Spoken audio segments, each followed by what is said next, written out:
Jésus est digne de louange, Jésus est digne de gloire. Si tes pensées ne sont pas encore fixées, tu ne sais pas comment célébrer sa naissance, célèbre-le parce qu'il est ton Seigneur, parce qu'il est ton Sauveur. Célèbre Jésus, élève son saint nom.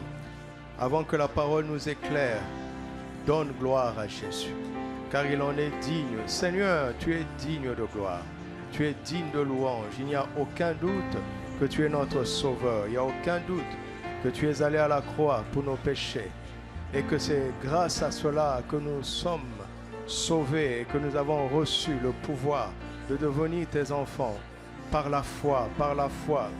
Tous les jours nous te louons, tous les jours nous t'adorons, tous les jours nous vivons pour te servir. Et ce jour n'est pas différent, ce jour ne fait pas exception à cela. Nous ne nous laissons aucunement troubler, au contraire, au contraire, au contraire. Béni soit ton saint nom. Béni soit le nom du Seigneur. Béni soit le nom de Jésus. Béni sois-tu. Tu es le roi des rois, le Seigneur des seigneurs, le Dieu tout-puissant, l'admirable, l'incomparable, le conseiller, le Père éternel, c'est toi. Toi dont le sang précieux nous a rachetés de la vaine manière de vivre que nous avons héritée par la naissance naturelle. Béni sois-tu, toi qui as reçu tout pouvoir dans les cieux et sur la terre, toi qui as vaincu la mort. Béni sois-tu, toi qui t'es identifié à nous à la croix. Béni sois-tu, toi qui as accepté de devenir un homme, de naître un jour, de te soumettre à la croissance, d'accepter même d'être tenté comme nous en toutes choses, mais pas comme nous. Tu n'as jamais péché. C'est pourquoi tu peux compatir à nos faiblesses. C'est pourquoi nous pouvons nous identifier pleinement à toi. Parce que tu as pris notre place à la croix. Oh Seigneur, merci, merci. Nous sommes heureux d'avoir découvert qui tu es. Nous ne choisissons pas les aspects de l'évangile qui mettent tout le monde d'accord. Nous te prenons en entier. Ouvre nos yeux encore afin que la célébration de ta nativité ne soit pas un acte religieux ni traditionnel, mais un acte de foi.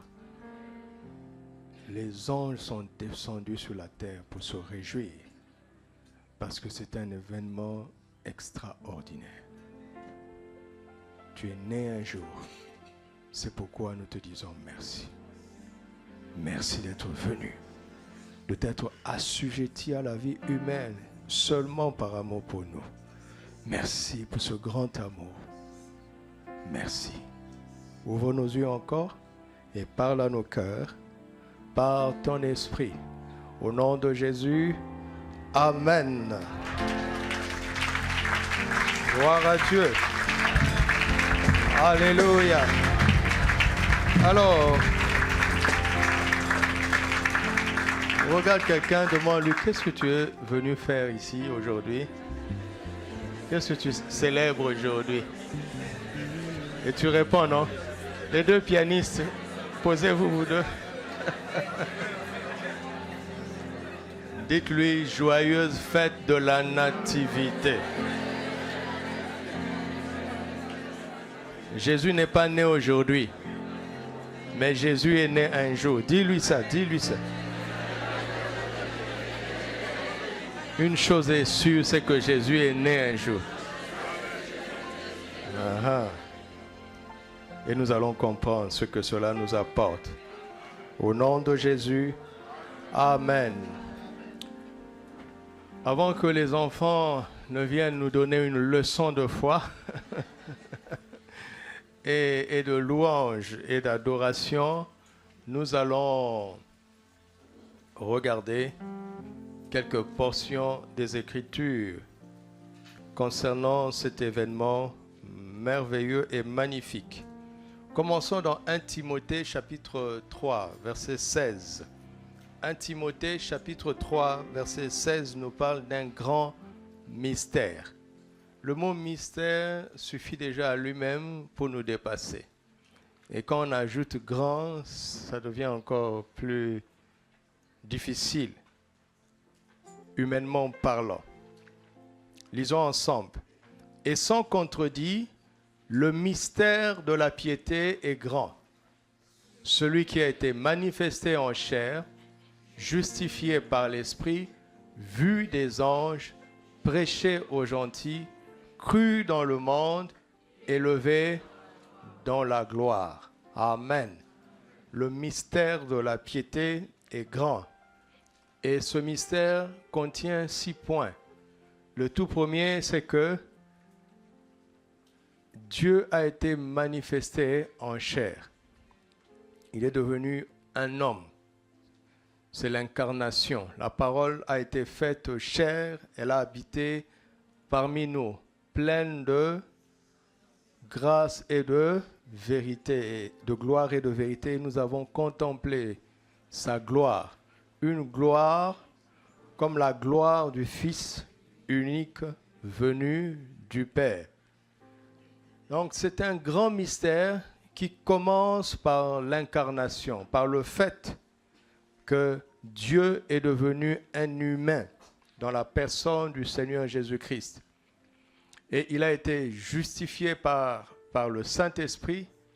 Il a été vu des anges. Et il a été prêché aux gentils, à toutes les nations. Et il a été cru dans le monde entier. Si c'était des histoires, le monde ne croirait pas. N'est-ce pas? Ce mystère porte du fruit. Les milliards de croyants ne sont pas fous quand même. Tout le monde ne peut pas être fou pour croire à un tel mythe. Depuis plus de 2000 ans, les gens qui ont cru ont expérimenté ce qui est écrit. Et il a été élevé dans la gloire. Alléluia. Parce que la fois, quand j'étais ici, je vous regardais et je voyais qu'il n'y avait pas la même fluidité que les autres jeudis, alors qu'aujourd'hui c'est jeudi. N'est-ce pas? Parce que je voyais les gens se demander, est-ce qu'on va adorer ou on ne va pas adorer parce que c'est Noël? Comment on va faire? On va faire comme tous les jours et mieux que tous les jours. Parce que la foi vient de ce qu'on entend. Il y a des gens ici qui ont entendu qu'il ne faut pas fêter Noël. N'est-ce pas? Et même si tu es ici par obéissance, ta foi n'est pas totale. Tu es comme assis entre deux chaises, n'est-ce pas? N'est-ce pas? Il a peur de répondre. On va dire, ah, donc c'est toi. Ça perturbe un peu parce que la foi vient de ce qu'on entend. Mais la foi authentique vient de ce qu'on entend de la parole de Christ. Tout ce que nous entendons produit une certaine foi. Et si cela n'est pas conforme à la parole de Christ, ça produit une foi contraire à la foi que Jésus suscite, la seule foi qui sauve. La seule foi qui sauve. Parfois, je me demande pourquoi les gens croient en Jésus. Ils croient en l'œuvre de la croix. Ils croient en la résurrection. Et ils disent, oui, la seule fête que nous devons fêter, c'est Pâques. C'est la résurrection. Tu as entendu ce que tu es en train de dire? S'il est ressuscité, ce qu'il était quoi? Non, il était mort.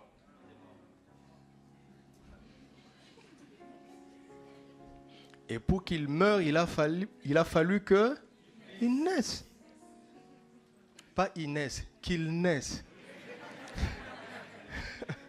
Pardon, sœur Inès. Parfois, on se croit intelligent alors que vraiment on fait preuve de folie. S'il est ressuscité, c'est qu'il est mort. Et s'il est mort, c'est qu'il est né. Il n'y a pas d'acte de décès sans acte de naissance. N'est-ce pas? Celui qui n'est pas né ne peut mourir. Et celui qui n'est pas mort ne peut ressusciter. Mais c'est normal que ça nous trouble parce que c'est un mystère. Quand j'étais étudiant, il y a un collègue qui me respectait beaucoup. Et un jour, j'avais de la musique chrétienne aux oreilles. C'était en anglais, la mélodie était bonne. Il est venu, il m'a dit, qu'est-ce que tu écoutes? Je lui ai donné mes écouteurs et il commençait à danser, tout ça. Je lui ai dit, tu sais sur quoi tu danses? Parce qu'il était très religieux dans sa religion. Je lui ai dit, c'est une musique chrétienne. Il dit, non, peu importe. C'est très bon, c'est très bon. Mais à un moment donné, il y a un chant où il y avait le nom de Jésus quand même. Ça l'a heurté. Je lui ai dit, je suis chrétien. Et puis il me dit, comment un garçon aussi intelligent que toi peut croire que Dieu a eu un enfant? Je lui ai dit, je te comprends. Je comprends que ça te trouble. C'est un mystère. Et même ce n'est pas un simple mystère. C'est un mystère qui est grand. Vous entendez? À moins que Dieu nous ouvre l'esprit, on ne peut pas le comprendre. C'est un mystère qui est grand. Et ce mystère commence par le fait que Dieu est devenu un humain. Dieu a décidé de le faire. Et c'est le sens des textes que nous avons lus, des chants que nous avons chantés. Ils sont populaires, ces chants. Mais arrêtez-vous un peu sur les mots qui sont employés. C'est vraiment l'évangile qui est chanté, mot pour mot. Alléluia. Recontemplez les mots, les phrases de ces chants populaires. Et lisez Matthieu 1 et 2 et Luc 1. Vous allez voir que ceux qui ont composé, en fait, ont mis de la mélodie dans la parole. Et ce mystère est tellement grand que cela a fait descendre les anges sur la terre. Et les anges ont dit, réjouissez-vous, c'est un grand jour. Alléluia. Ce n'était peut-être pas le 25 décembre, mais ce jour-là était un grand jour. Si ce jour n'avait pas été, nous ne serions pas ici.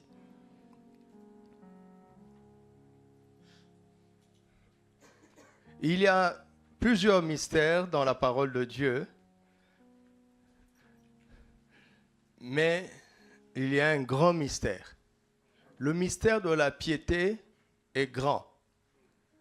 Les autres mystères sont des mystères. Par exemple, 2 Thessaloniciens 2,17 parle du mystère de l'iniquité. Mais le mystère de l'iniquité n'est pas grand. Cela veut dire que le mystère de la piété est plus grand que le mystère de l'iniquité. Parce que le mystère de la piété est un mystère. Mais le mystère de l'iniquité est un mystère. Mais le mystère de la piété est grand. En quoi ces deux sont des mystères? D'où vient l'iniquité? Remonte dans 2 Thessaloniciens 2, on parle de l'adversaire, de celui qui s'oppose contre tout ce qui est Dieu. Vous comprenez? L'adversaire qui s'élève au-dessus de tout ce qu'on appelle Dieu et de ce qu'on adore, jusqu'à s'asseoir dans le temple de Dieu lui-même, se proclamant lui-même Dieu. Je ne vais pas entrer là-bas. Mais d'où vient ce mystère de l'iniquité? On le voit dans Ézéchiel 28. Ce chérubin protecteur était parfait en beauté. Jusqu'au jour où l'iniquité fut trouvée dans son cœur, dans la sainte montagne de Dieu, sans qu'il n'y ait de péché ni de tentateur. Cet ange a produit l'iniquité dans son cœur. D'où est-ce que cela est venu? C'est ça le mystère. Vous comprenez? Et il est descendu avec ce mystère pour corrompre Adam et semer le péché dans toute l'humanité et répandre l'iniquité sur la terre. Nous savons comment Adam a péché. Vous savez comment Adam a péché, n'est-ce pas? Ça, ce n'est pas un mystère. Oui ou non? Nous savons comment l'homme a péché. Comment le péché est entré dans le monde. Ça, ce n'est pas un mystère. Mais comment le péché est entré dans le tentateur, ça, c'est un mystère. Et Dieu nous dit, arrêtez de réfléchir sur ce mystère-là. Parce qu'il y a un mystère plus grand que celui-là. Alléluia. Si vous saisissez le grand mystère, vous avez autorité sur le petit mystère. Maintenant, mettez toute votre foi, appliquez-vous à comprendre le grand mystère. Et c'est lequel? Le mystère de la piété. En quoi est-ce que cela est un mystère? Un, parce que Dieu est devenu un homme. Comment est-ce que cela est possible? Parce que Dieu peut tout faire. Alléluia. Il a décidé d'envoyer sa parole à une vierge. Et cette dernière a cru. Et à l'instant, elle a conçu le Saint-Enfant. Le Saint-Enfant qu'elle a conçu sera appelé le Fils du Très-Haut. Son nom est Jésus, Emmanuel, Dieu parmi les hommes. C'est lui qui sauve l'humanité de ses péchés. Vous comprenez? Ce péché qui vient de l'iniquité, Jésus a autorité sur ça. Vous comprenez pourquoi Satan veut relativiser la conception virginale de Jésus, l'incarnation de Jésus. Parce que tout commence là-bas. Tout commence là-bas. Tu ne peux pas me dire que tu crois en la résurrection si tu ne crois pas en sa naissance. Ça n'a pas de sens. Ça n'a pas de sens. Ce n'est pas Dieu qui est mort à la croix. Dieu ne meurt pas. C'est un homme. C'est Dieu fait homme qui est mort à la croix. Et pour qu'il soit un homme, il a fallu qu'il naisse. Alléluia. Et ça, c'est un mystère.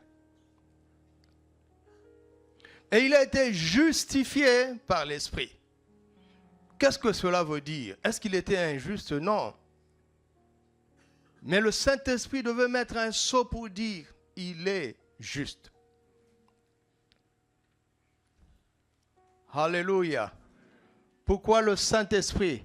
Parce que Romains 8, verset 11 dit que si l'Esprit de celui qui a ressuscité Jésus d'entre les morts habite, c'est le Saint-Esprit qui a ressuscité Jésus. N'est-ce pas? Et Romains 4, 25 dit qu'il est mort pour nos offenses, il a été livré pour nos offenses, et ressuscité pourquoi? Notre justification. La résurrection a été une preuve qu'il est juste. Et cette résurrection a été opérée par le Saint-Esprit.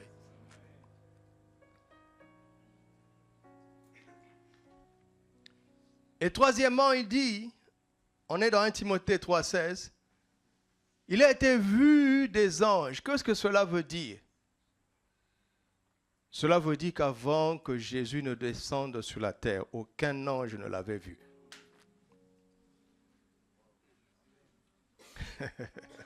Vous pouvez comprendre pourquoi les anges se sont réjouis.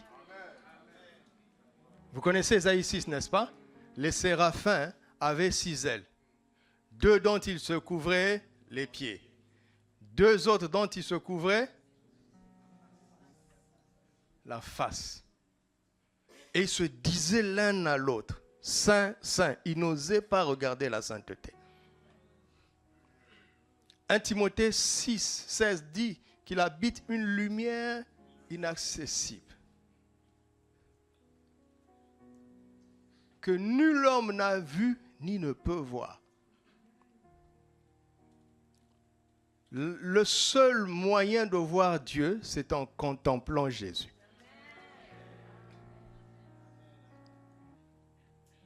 C'est pourquoi on dit, il est l'image du Dieu.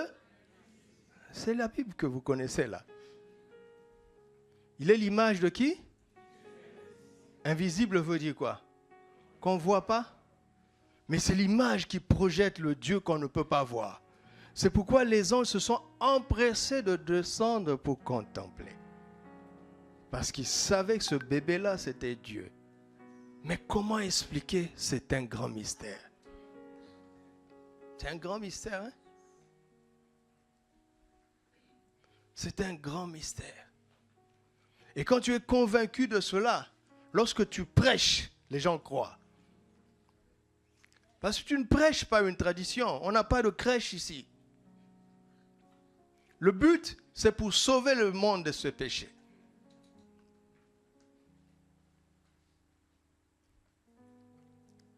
Et la prédication est le moyen par lequel les gens sont sauvés. La prédication de l'évangile, voilà ce qui va changer le monde. Allez faire de toutes les nations des disciples. Allez prêcher la bonne nouvelle par toute la création. Et il a été élevé dans la gloire. Et nous savons qu'il est assis à la droite du Père, n'est-ce pas? Marc 16, 19. Et nous savons que nous sommes assis avec lui. Éphésiens 2, 5 à 7. Ça aussi, c'est un mystère. Un grand mystère. Dites avec moi, un grand mystère. Un grand mystère. Que toi et moi, nous soyons assis avec Christ à la droite du Père. Si ce n'est pas un grand mystère, je ne sais pas ce que c'est. Vous m'entendez? C'est un grand mystère. Et nous devons en être convaincus. Et la foi dans ce grand mystère va nous donner la capacité surnaturelle de vivre dans la piété.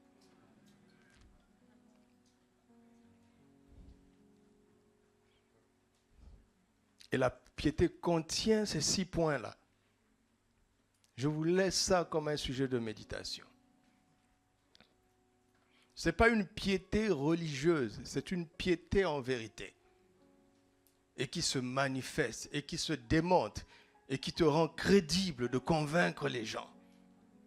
De leur dire, rejoignez-moi, suivons Jésus, l'homme qu'on appelle Jésus. Il y a un seul intermédiaire, 1 Timothée 2,5, entre Dieu et les hommes. C'est qui? Jésus-Christ, point. Jésus-Christ, Dieu. Jésus-Christ, homme. Allez dire à ceux qui relativisent sa naissance, qui sont en train de fragiliser 1 Timothée 2,5 qu'ils croient pourtant. Son humanité a été manifestée par sa naissance. Et Jésus est le seul homme qui est monté au ciel avec son corps. Le corps qu'il avait sur la terre, c'est ce corps-là qu'il a emmené au ciel. Parce que ce corps n'avait pas de péché. Nous n'irons pas au ciel avec ce corps. Nous serons changés. Mais lui, il est parti avec le sien. La preuve, il n'y a pas, le tombeau est vide. Vous ne trouverez nulle part les os de Jésus. Il est parti avec. Et ses os et sa chair, il est parti avec. Et son sang. C'est son sang qu'il a versé dans le tabernacle céleste. Tout était pur en lui. Il est parti avec. Il était tellement pur que sa salive guérissait les gens.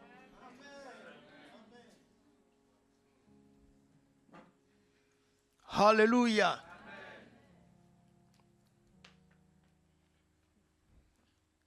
Alors je vais terminer, que les enfants s'apprêtent. Qui a déjà entendu dire que Jésus est l'étoile brillante du matin? Question. Où l'avez-vous appris? Qui vous a dit que Jésus est l'étoile brillante du matin? Vous ne savez même pas? Qui l'a dit dans la parole? Jean, c'est qui? Jean-Baptiste? Jésus lui-même. Apocalypse 22, verset 16, il dit, moi Jésus, j'ai envoyé mon ange pour vous attester ces choses dans l'église. Je suis le rejeton de David, le rejeton et la postérité de David. Je suis l'étoile. Jésus s'appelle lui-même qui? C'est Jésus qui se nomme comme ça. Alléluia. Alors dans Matthieu 2, quand il est né, les mages ont vu quoi?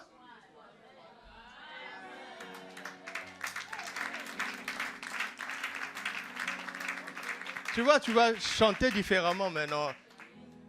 Les anges dans nos campagnes. Tu peux chanter ça à ton culte matinal. Ce n'est pas un chant pour les enfants. C'est un chant pour les enfants de Dieu. Tu es un enfant de Dieu? Tu vas chanter ça. Quand ils ont vu l'étoile, ils ont vu ce que Jésus va affirmer à son propre sujet.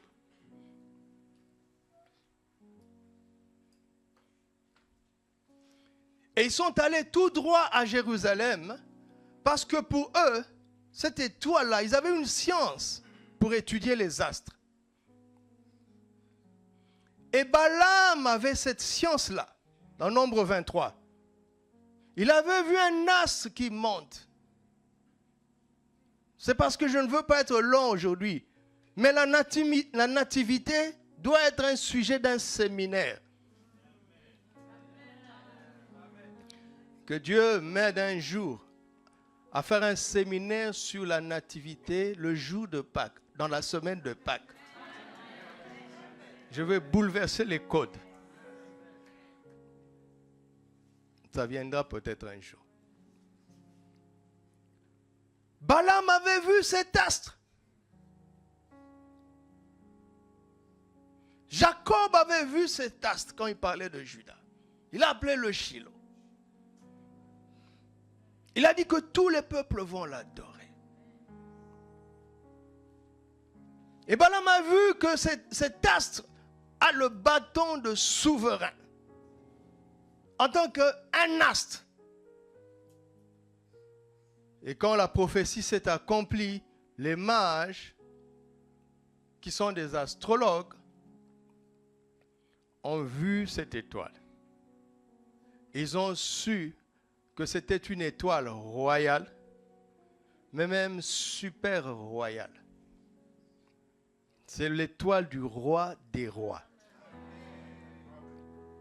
L'étoile du Seigneur des seigneurs. Alors ils sont allés à Jérusalem chez Hérode, parce que c'était un roi. À cette nouvelle, Hérode a été troublé, première attitude. Face à l'annonce de cette étoile, certains sont troublés. Et Hérode est allé chez les principaux sacrificateurs et les scribes pour s'enquérir auprès d'eux d'où devait naître cette étoile. Parce qu'il y a un seul peuple qui avait connaissance de la venue de cette étoile. Un seul peuple sur la terre, ce sont des descendants d'Abraham. Parce que Dieu avait promis à Abraham que sa postérité sera innombrable comme les étoiles et le sable qui est au bord de la mer. Ils avaient connaissance de cette dimension d'étoile. Et voici les connaisseurs qui disent, ben c'est à Bethléem. Mais ils restent indifférents. Ils ont la prophétie, ils ont les Écritures, mais ils sont indifférents alors que cette prophétie vient de s'accomplir.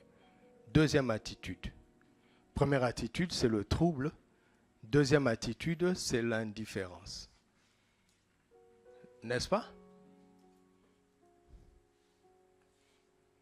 Combien sont indifférents parmi ceux qui ont l'Écriture? Pas vrai? Ils se disent chrétiens, ils croient en Jésus, mais quand on parle de sa naissance, ils sont indifférents.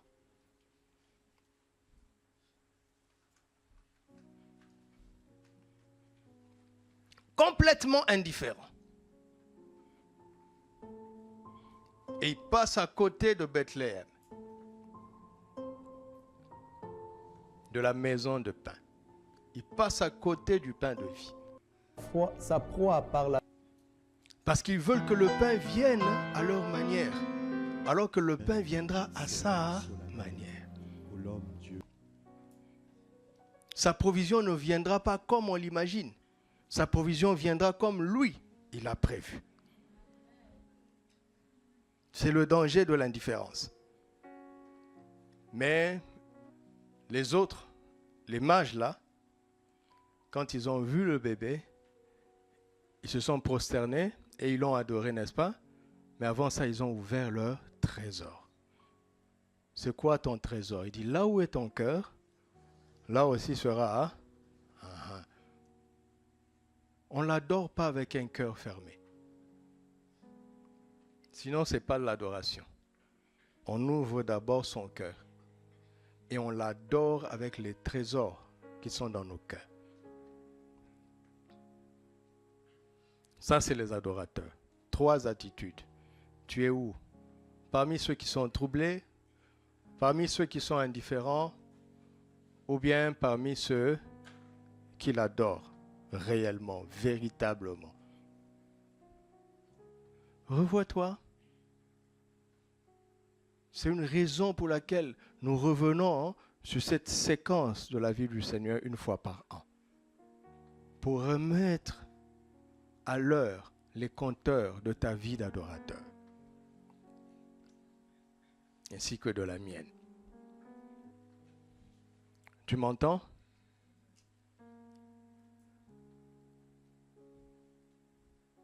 Hérode a été troublé pourquoi? Parce qu'il a cru que son trône était menacé.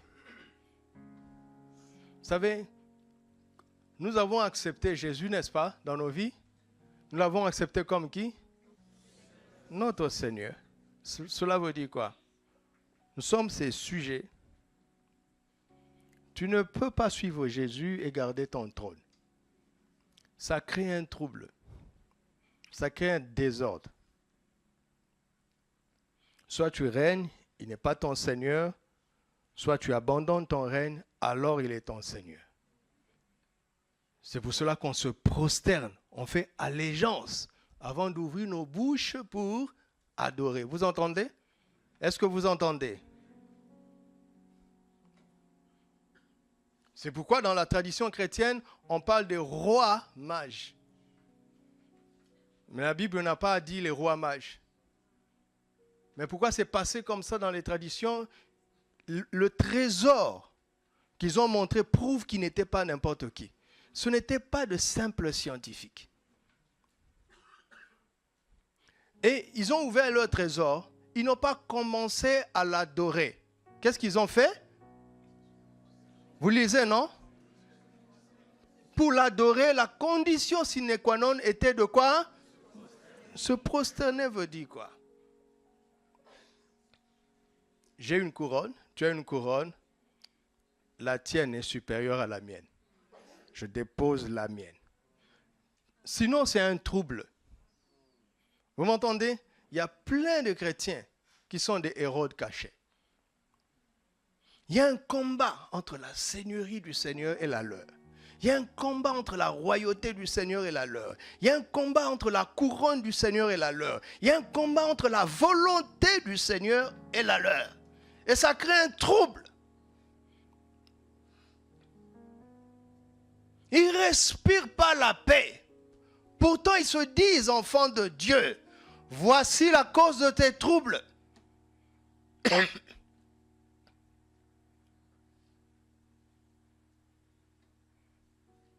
n'y a pas 2 places sur ce trône. Il n'y a pas 2 places sur le trône de ton cœur et de mon cœur.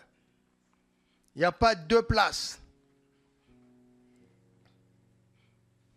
Ça fait un moment, je contemple les vieux livres, les livres chrétiens. Les livres d'aujourd'hui sont dilués. On nous a tellement fait croire que nous sommes des rois. Nous sommes des rois, des sacrificateurs. Attention. Attention. Dans les vieux livres, il y avait ces images-là. Où il y a un cœur, n'est-ce pas? il y a un trône. Et le chrétien, quand il est assis sur son trône, Jésus est dehors. N'est-ce pas? Vous connaissez ces images, non? Qu'on nous les ramène aujourd'hui.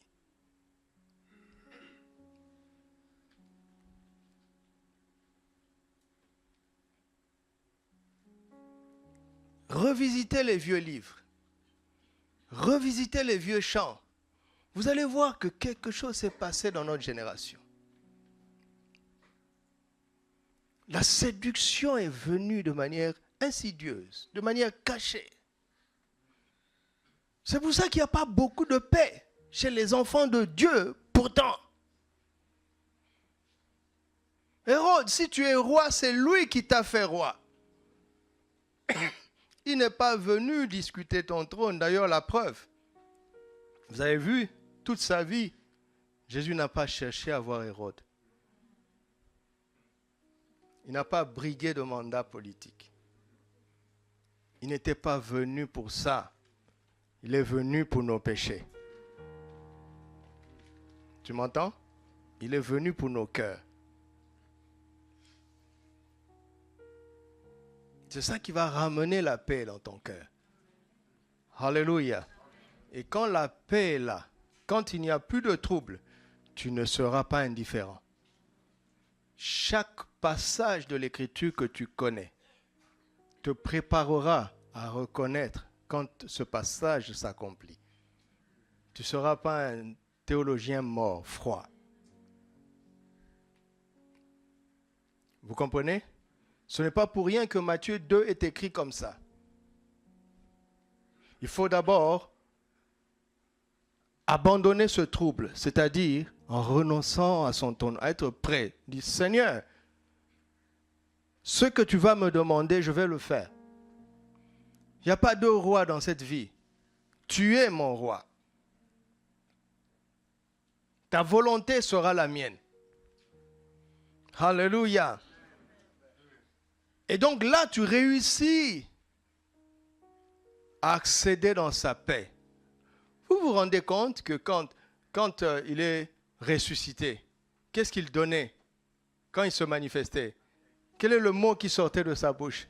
La paix soit avec vous. Nous avons l'avantage d'avoir maintenant toute la révélation. Ce Jésus dont vous célébrez la résurrection et dont vous minimisez la naissance, vous dit, je viens à vous, vous qui croyez que je suis ressuscité. Le premier mot qui est sorti de ma bouche, c'est la paix soit avec vous. Ne soyez pas troublés. Alors, quand vous avez la paix, alors la parole que vous connaissez va vous donner la foi. Et va faire que quand elle se manifeste, vous serez au courant. Vous n'allez pas vous limiter à la lettre. Vous aurez l'esprit et la vie de la lettre. Quand un phénomène se produit, vous allez reconnaître que c'était écrit et vous allez l'accepter. Donc vous avez la paix, vous n'êtes plus indifférent, alors vous irez vous prosterner pour l'adorer. Ayant ouvert vos cœurs remplis de trésors. Vous comprenez? Regardez comment le fait de méditer sur sa naissance nous enrichit. Amen. Les enfants sont prêts? Je vais terminer. Jésus affirme lui-même qu'il est l'étoile brillante du matin, n'est-ce pas? Qu'est-ce que ça veut dire?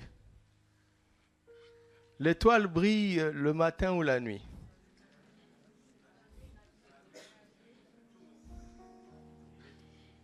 Quand est-ce qu'on voit l'étoile? Donc, s'il est l'étoile brillante du matin, là, on ne peut pas le voir. Pourquoi il s'appelle l'étoile brillante du matin? Parce que s'il avait dit qu'il est l'étoile brillante,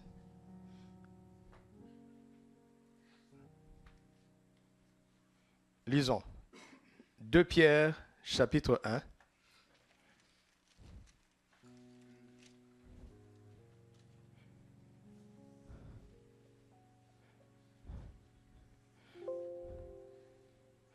Commençons au verset 16. 2 Pierre 1. Ce n'est pas, en effet, en suivant des fables habilement conçues. Vous entendez, ce n'est pas des fables tout ce que nous avons raconté. Que nous vous avons fait connaître la puissance et l'avènement de notre Seigneur Jésus-Christ, mais c'est comme ayant vu sa majesté de nos propres yeux.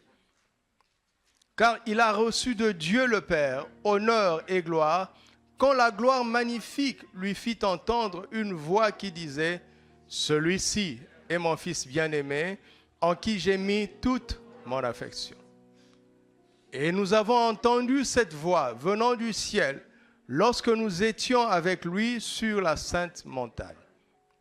Et nous tenons pour d'autant plus certaine la parole prophétique à laquelle vous faites bien de prêter attention comme à une lampe qui brille jusqu'à ce que et que ou il est l'étoile brillante du matin qui veut se lever dans les cœurs. Ce n'est pas un astre cosmique qui reste dans l'espace. Vous m'entendez? C'est nos cœurs qu'il vise.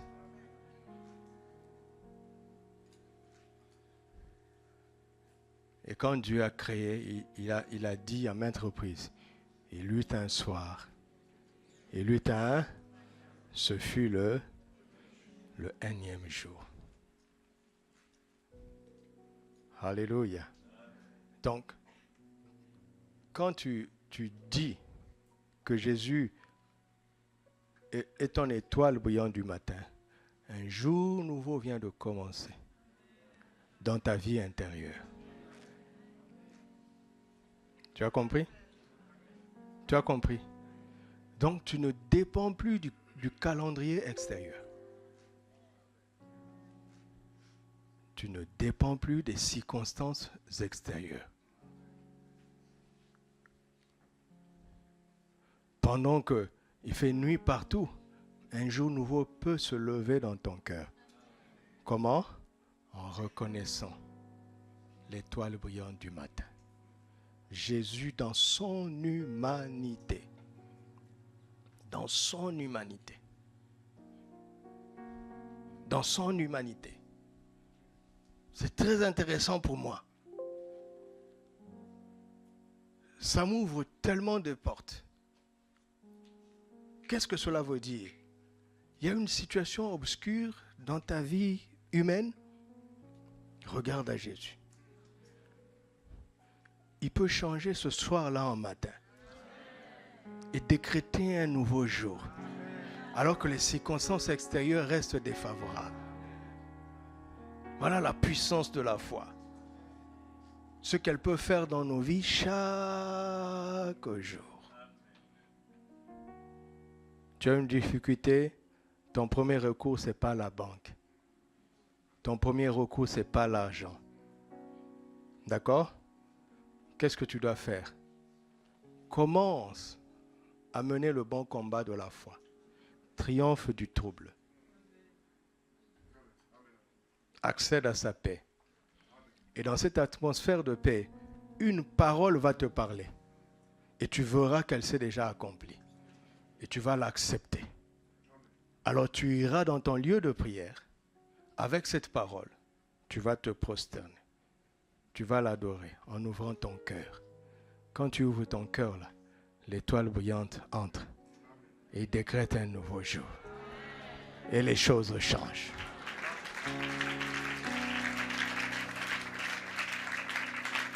Vous avez compris le mystère. Si vous avez acclamé ce que vous avez compris le mystère. Ce mystère que je viens de décrire en peu de mots, c'est un grand mystère. Le mystère de la piété. Alléluia.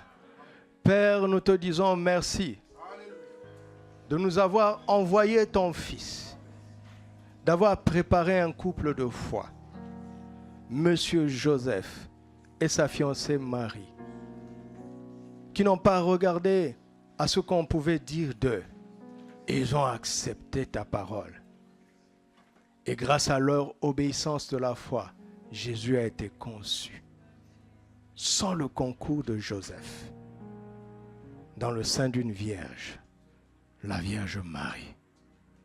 Et ils ont protégé cet enfant. Ils l'ont élevé comme des bons parents, jusqu'à ce qu'il entre dans sa destinée, au-delà du Jourdain, en tant que fils de Dieu. Nous ne croyons pas seulement à la seconde partie du message de l'Évangile.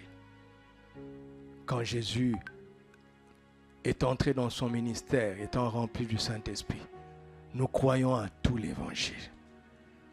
Nous acceptons les fondations, les racines de cet Évangile. Et je prie pour ce peuple ainsi que pour moi-même, que tu nous donnes à partir d'aujourd'hui à ne plus négliger Matthieu 1, 2 et 3. À ne plus négliger Luc 1, 2 et 3. Car ce sont les fondations de cet homme extraordinaire qui est notre Sauveur et notre Seigneur. Ouvre nos yeux pour que nous entrions dans la révélation de ce grand mystère de la piété.